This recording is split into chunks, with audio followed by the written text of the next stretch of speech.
बिस्मिल्लाहिर्रहमानिर्रहीम। अस्सलाम वालेकुम दोस्तों, उम्मीद करता हूँ आप सब खैरियत से होंगे। तो दोस्तों आपने अप्लाई कर लिया होगा FIA में। तो दोस्तों बहुत ज़्यादा ही एप्लीकेंट्स आ चुके हैं जिन्होंने अप्लाई किया है FIA फेडरल इन्वेस्टिगेशन ऑफिसर में। 1100 प्लस जॉब्स थी, तो मेरे ख्याल से 12 से 14 लाख तक अप्लाई हो चुका है इसके लिए, क्योंकि कल इसकी जो थी 21 जून लास्ट डेट थी तो अप्लाई करने की।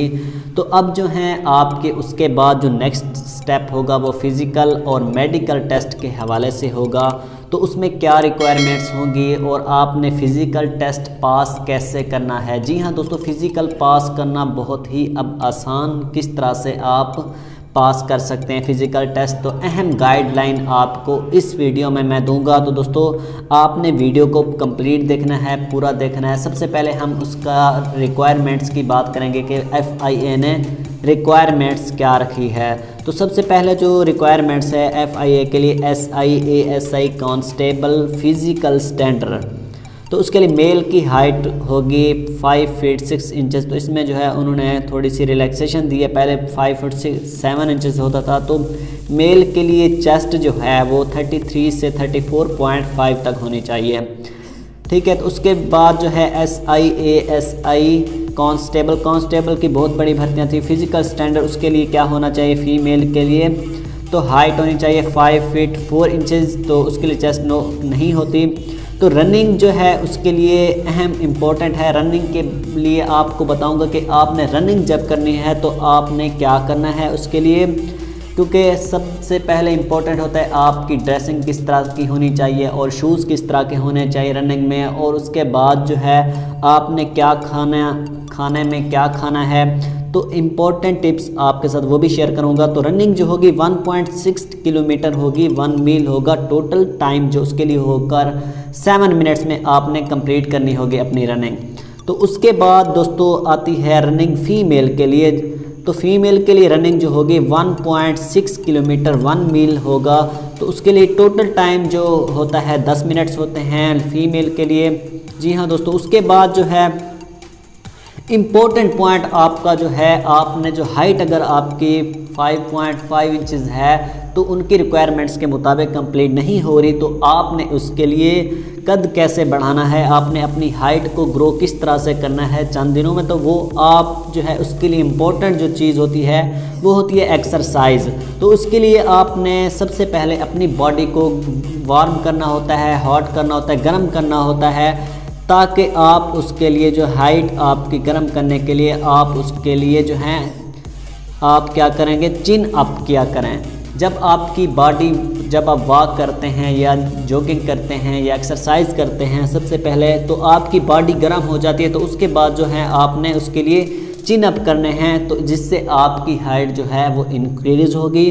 तो और भी काफ़ी सारे एक्सरसाइज हैं, तो वो भी आप देख लेना, इंटरनेट पर मौजूद हैं। तो इस तरह आपने चिन अप करने हाइट के लिए। तो उसके बाद जो है अगर आपकी छाती कम है, क्योंकि छाती जो है किसी की कम हो जाती है, वहाँ पर वो छाती की वजह से फेल हो जाते हैं, तो आपने क्या करना है उसके लिए पुशअप लगाने हैं। पुशअप जितने लगाएंगे आपकी छाती जो है वो इंक्रीज़ होगी। चिन अप से भी आपकी छाती अच्छी खासी इंक्रीज़ हो सकती है। तो पुशअप से आपकी जो बॉडी है वो जो है इंक्रीज़ हो सकती है।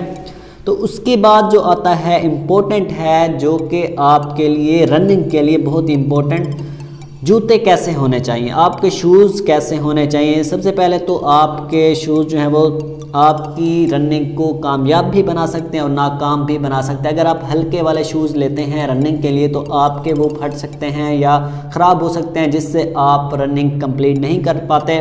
तो आपने अच्छे शूज़ लेनी है सबसे पहले। तो उसके बाद जो है आपने जूते आपकी दौड़ को 30% कामयाब या नाकाम बना सकते हैं। जी हाँ, ये सच है। उसके बाद दौड़ के लिए हमेशा स्पोर्ट्स शूज़ ख़रीदें, जो कि स्पोर्ट्स में लोग यूज़ करते हैं, तो वो आपने ख़रीदने हैं। उसके बाद जिसका लाइट वेट हो, मतलब कि वेट भी जिसका कम हो, तो वो आपने ख़रीदने हैं। उसके बाद जो है छोटे बड़े नहीं होने चाहिए, बल्कि आपके पाँव को फिट होने चाहिए, जिससे आप अच्छी तरह दौड़ लगा सकें। जी हाँ, तो उसके बाद आता है आपके कपड़े जो हैं वो ड्रेसिंग किस तरह की होनी चाहिए रनिंग के लिए, फ़िज़िकल स्टैंडर्ड के लिए आपकी जो है ड्रेसिंग किस तरह की होनी चाहिए, वो कपड़े ऐसे पहने जो आपको तंग ना करें, लाइट वेट में हो। तो उसके बाद है जिसमें आप ट्राउज़र पहन सकते हैं या टी शर्ट वगैरह पहन सकते हैं। तो उसके बाद जो है दौड़ के दिन नाश्ते में क्या खाएं, तो हल्का फुल्का आपने सादा सा नाश्ता करना है। ये नहीं करना कि आपने पेट भर कर खाना है तो जिससे आपकी रनिंग में मसला पैदा हो, तो आपका वेट जो है वो इंक्रीज़ हो, जिससे आप दौड़ में नाकामी का शिकार हो सके। तो दौड़ के दिन नाश्ते में आपने सादा सा नाश्ता करना है। समोसे, पकोड़े, तली हुई चीज़ें और ऐसी चीज़ें नहीं खानी जिससे आपका जो है वो बोझ हो, तो जिससे आपकी रनिंग भी मुतासर हो। तो इसी तरह आप जो है अपनी फ़िज़िकल टेस्ट में ये चीज़ें आपने इम्पोर्टेंट चीज़ें हैं जो कि आपने करनी हैं। तो दोस्तों अगर आपको वीडियो पसंद आई हो तो मेरी वीडियो को ज़रूर आपने लाइक करना है, शेयर करना है और चैनल को ज़रूर सब्सक्राइब करना है। नेक्स्ट वीडियो में इंशाल्लाह मेडिकल के बारे में बताऊंगा और आपने तैयारी किस तरह से करनी है, आपको डाटा भी नेक्स्ट वीडियो में इंशाल्लाह फराहम करूंगा। तो दोस्तों मिलते हैं नेक्स्ट वीडियो में, तब तक के लिए खुदा हाफिज़, अस्सलामु अलैकुम।